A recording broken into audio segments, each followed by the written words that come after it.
personnel of the state police could become tools in the hands of some state governors who might use them to torment their political opponents. Well, last Thursday, the federal government and state governors agreed, or more like agreed to consider setting up state police. And this happened during an emergency meeting between President Bola Tinubu and the 36 state governors at Aso Rock Villa. Now, addressing State House correspondents after that meeting, the Minister of Information, Mohammed Idris, said that a lot of work needed to be done before a state police force would be created. But he also went on to assure that the President and the governors had agreed to work out the modalities for that to happen.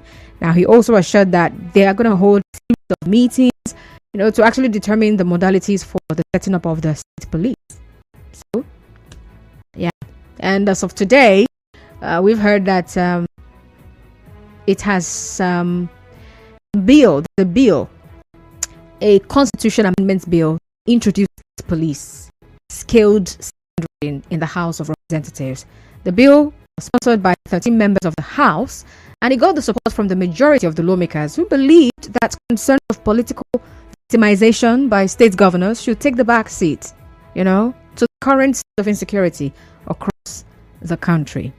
And so, to help us look at the merits and demerits of state police, we have a security consultant, Wanogho, joining us via the telephone.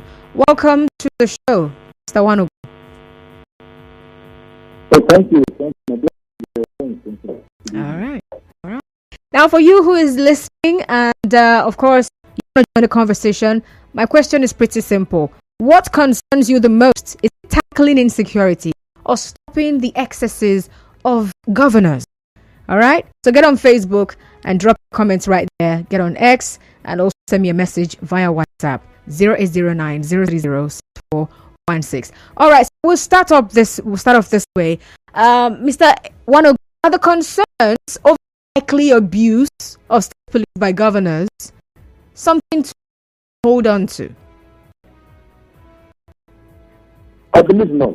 I believe that it is all right. It is expected that people will expect it, but that should stop what is the proper thing to do, which is in a federation that is diverse as Nigeria, it's proper to have a separate policing system. And state police is the hallmark of a federal system. You have county police in many parts, you have local government police, you have school police, and then you have state police. So the fear has been expressed over time that there is a proper response. You use the state guard into the process of establishing the state police. You use the checks and balances into the processes. For instance, we are aware that the Nigerian police force has taken consideration the power vested in the president to appoint the police director. If we are concerned that criminals is adhering and placement, so we need to, in the same stage, sort of now, in the day now, just with this concern, and then you can divert officers from such power, from exercising that is the power of hiring and firing and command and control as well. But don't forget, in society, the United States of America, the FBI is the de facto federal police of the U.S. in terms of state, is pictured under the Ministry of Justice, and under the executive control. The DA's office, office work closely with the FBI and other local police units. In Nigeria, it is fully under the executive. So this is concerns are dominant, that is not stop us from doing what is proper. Our stated previously, the fear of not about who this pedestrians crossing the road, but not imply that we stop crossing the road. What you must do is to keep the guard. That's why you have you have flyovers and the like, to ensure that you incidents or same thing for the state policing. We are clear that the only other we have, I won't say that the government that has the entire central power of the state policing is not also abusing the police force, but of course there are things that we can also rely upon. Applying now, we don't have the policing yet. So we do them in and we abide by the rules. All right. Okay, so it seems this whole call for setting up of state police, it makes it look as if this is the answer to the insecurity that we face in Nigeria today. How well will state police help to tackle the security problems in our country? Okay, let me say clearly that the state policing, as I see it, is not a silver bullet. It is not the be all and end all as far as the financial to insecurity is concerned from Nigeria. All right. It is not. So the creation of the policing is not just the interest of insecurity. What it would achieve, however, it would conflict with the policing being a homegrown enterprise. So it is not something that is used to people. It comes from the people. And if we cast our minds back in that situation, even before the colonialism, and even the post-colonial great local community association providing security. And because everybody in every community is basically known by every other person, it's easier for you to determine the quality of who you deploy into the security team, security unit, in this case the police force. It's easier for you to determine who is a stranger. It's easier for you to determine who is living about his name, determine who has basic company. So policing is closer to the people and we kind of own the police. You don't understand the fact that the government of the state of Nigeria has been logistic officers of the police because they have no control over the police force. But they exercise the most support to our police establishment in terms of vehicles and other providing some assistance and sometimes to assist to provide answer and the police force. In this case now, because the government will not see extra tax to support of each of the states because it would have been an establishment law that mandates the state to fund the police. Since you have the security tax in Lagos and the states that have going, keep on ground properly legislative form so that no longer education can access body the government point.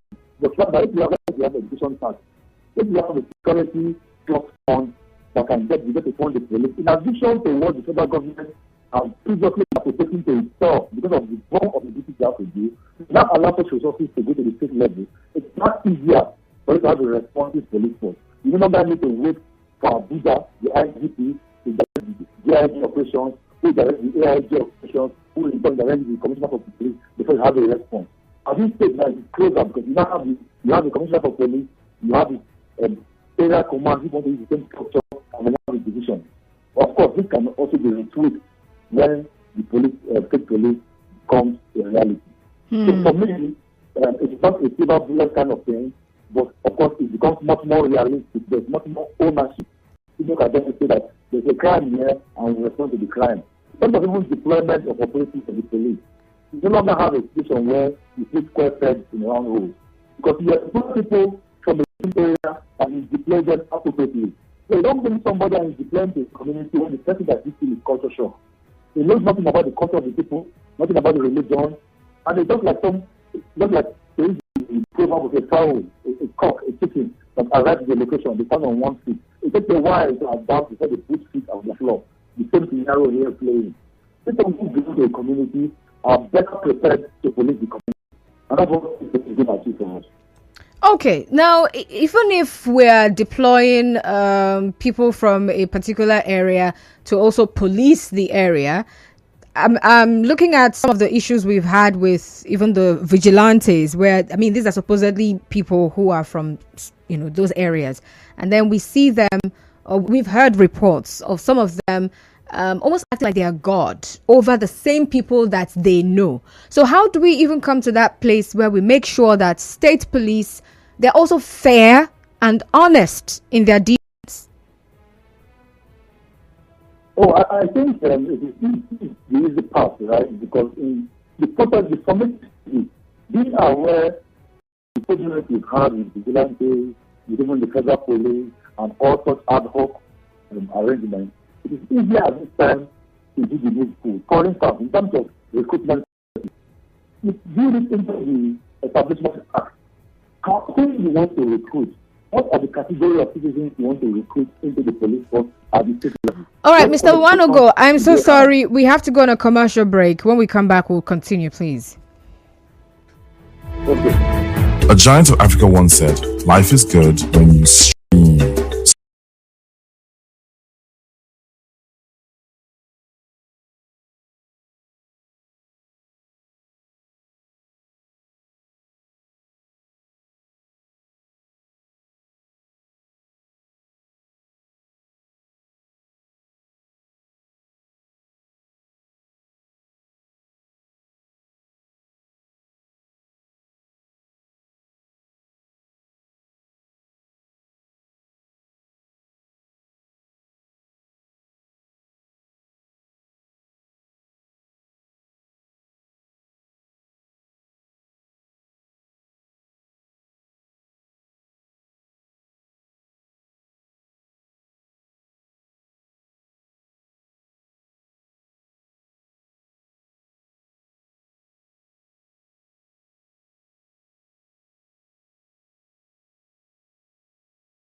On Hard Facts this evening, we are talking about the merits and demerits of state police. Some people are saying if we have that functioning, state governors are going to use them, the personnel who will be working as the police officers or policemen. They'll use them to fight their political opponents. And some others are saying, Well, let's look away from that. We have a more pressing issue, which is tackling insecurity. So let's handle that and let that be. And not just anybody saying that. The House of Reps also, they've taken steps to ensure that the bill that has to do with that has passed second reading. There's a constitution amendment to that effect. All right, we'll continue this conversation just after the news headlines. To stay tuned.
All right, welcome back now. So we still have Mr. Wanogho on the line, and still talking about the some of the concerns over the state police. All right, so I've moved away from the concerns of over whether the governors are going to use them for their personal vendetta or whatever, to another concern about these people who will become the personnel overstepping bounds, as we have seen with some vigilantes in the country. You were saying something to that effect before we went on break. Yes, so I was talking about ensuring that in the community stages, there is a factoring person the recruitment criteria, employment criteria in terms of educational qualification, proper standing as far as security is concerned in society, no criminal records, and what have you. Let me take something concerned. At about 2000, when you had even Lucas as the president of Georgia when he came into office, Georgian police force was believed to be one of the most corrupt police force in the world. What he did was that he disbanded the police force, and then the new police force, within a space of about 3 to 6 months, was brought in. Everybody, manpower was new. He collaborated with the Western powers in Britain and the US to assist in training and what have you. He made minimum qualification to be tertiary education, and they had the best police force. Even the global level disbanded, kind of went down. You know, it was a kind of accounting benefit to the town. How did this happen? So my point is, a society that knows what it wants, and creates the creative ground, especially rules and regulations that do what it wants. If we put the proper quality of manpower that we require, in terms of qualification, social standing, status in terms of security concerns and what have you.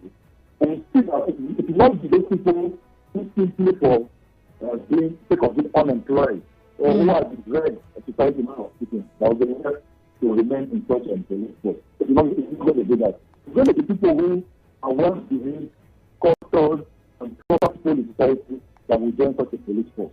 And I think unfortunately, there are many players of course, but I think they are misused because they can be tackled and be taken.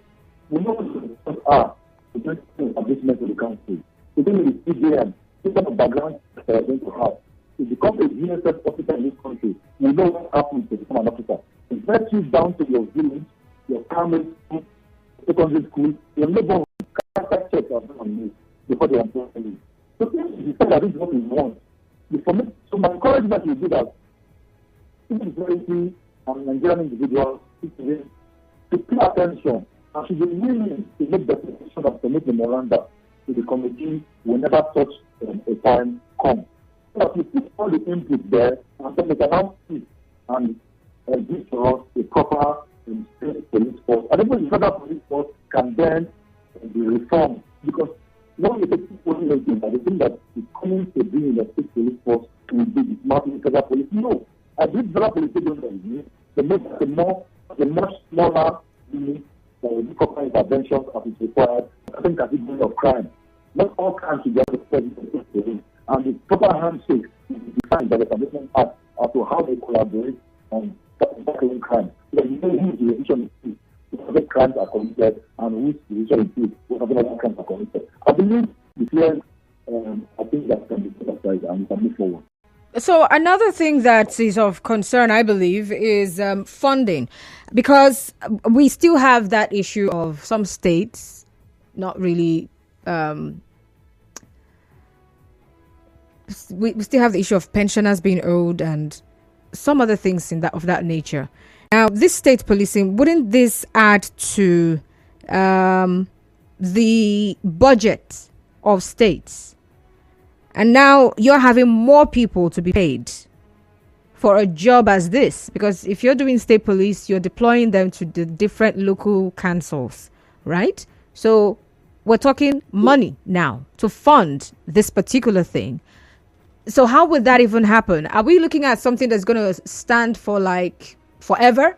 Or is this something that would, what's the word now, come up for a certain number of years until perhaps we're sure of some level of stability, and then we go back to what we had? I'm just looking at what funding would look like, because usually what we usually see the state governors do when it comes to funding of police apparatus or security agencies is they provide they give them vehicles, perhaps give money to the widows and all of that kind of stuff.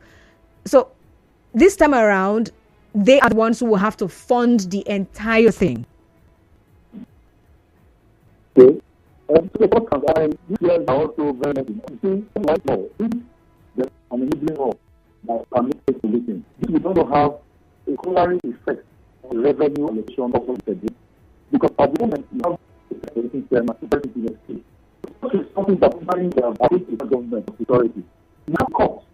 And those locations, we got to now to rework so that money would have been this time. And the local government, not to the federal. That is not method of funding. Don't forget, at the moment, you are already, I call them chief logistic officers of the police. They're already funding. So all those funds that they have, together with things like security trust funds, and the extra car will now come in by virtue of revenue allocation, because they must do a reworking on that. If you create a police, it means that the city list is being reviewed. You have not added to the concurrent list or the dual list which the state government will have to control. So if you give them more responsibility, it follows naturally that you must give them more money to do what they need to do. You understand? So whereas there may be issues with some states being self-sustaining in this regard, but I think that the problem is very much delayed. The size of police and the payment of police across the country may now not necessarily be the same. The financial model that state has is factored in terms of their own recruitment and the remuneration and scale. I do believe that the issues are well known to everybody, and if we do the needful, it will be easier for us to fund as well. Like I mentioned about the other years that we have. Funding will not be a problem because the extra funds are freed up to be utilized in this regard. All right. I have another question, although I want to take calls, but then I would like that answer from you. But maybe if I take 2 calls, I'll come back and get your response to that. If we are setting up state police, or should I say if the government is setting up state police, is there also need for state prisons or correctional facilities? I'll come back to you on that. Well, I would like to hear from you. You've been listening. Let's hear from you. What's most important to you? Is it tackling insecurity or curbing the excesses of state governors? I mean, these are the fears that have been associated with the state policing. Some are saying the governors are going to use this to fulfill their selfish vendetta. But the House of Reps says, hey, we have a more pressing issue. Let's tackle insecurity. So what's of most concern to you? All right. The numbers to call are 0817-923-0002, 0817-923-0002, and 0817-923-0007. Jude is calling from Omoma. Hello, Jude. Yeah. It's sound very, very good. When we talk about this state police, we always refer to the U.S. Yeah. But don't forget that the democracy we're running in Nigeria is tailored from the U.S. democracy. You see the much we have done, you see the much we have messed it up, and we call it a nascent democracy. Even if we run it up to 100 years, it's still nascent. So let's forget about the U.S. Now, we look at the stuff Nigerians are made of. Look at the State Electoral Commission.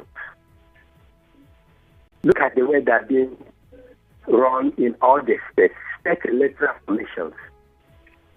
Now, we are going to run the state police.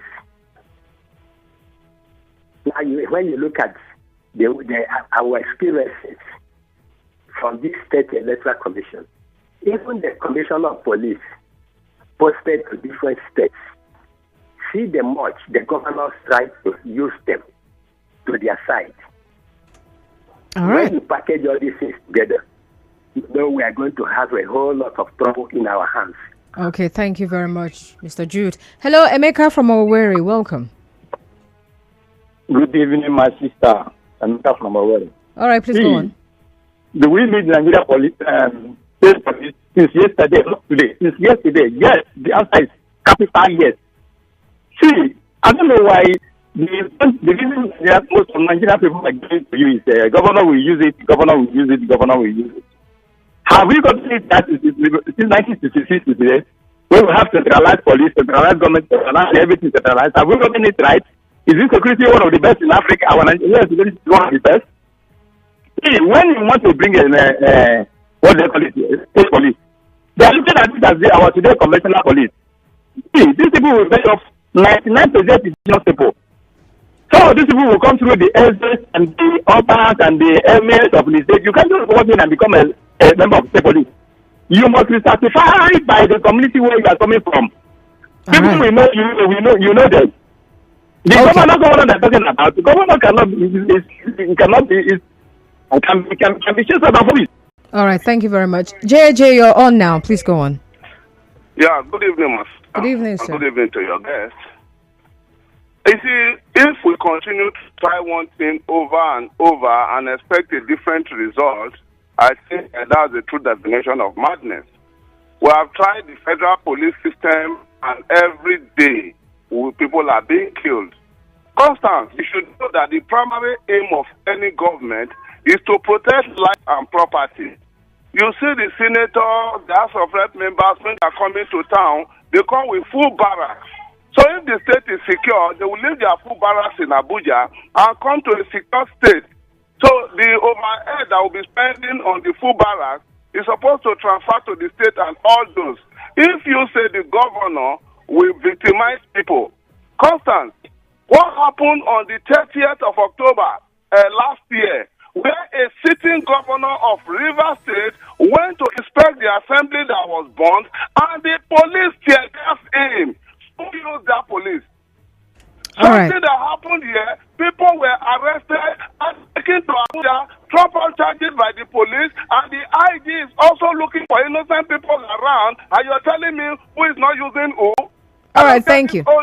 Let us bring in state police. If you're telling me that the governors are the chief security officer of the state, then to be able to control some level of security to make sure that things go well. All right, thank you, JJ. All right, Mr. Wanogho, in one sentence, if you will, do we need state prisons as well? Yes, so I do believe that the prison system ought to be centralized. And if I remember correctly, they had done a deal in this regard. States are not even very long ago. All right. I believe in the last National Assembly, with regard to a state given the power to even operate prison. I was just going to check, and this is an area we should check. I suspect I saw that in the news not long ago. Okay. And even non-governmental organizations are supposed to partner, they're even empowered to partner and run prison system. All right. All right. Thank you very much, Mr. Wanogho, security consultant. Thank you for being on Hard Facts this evening. Thank you for having me. All right, so we have to go now. There's a recorded program coming right up. Stay tuned.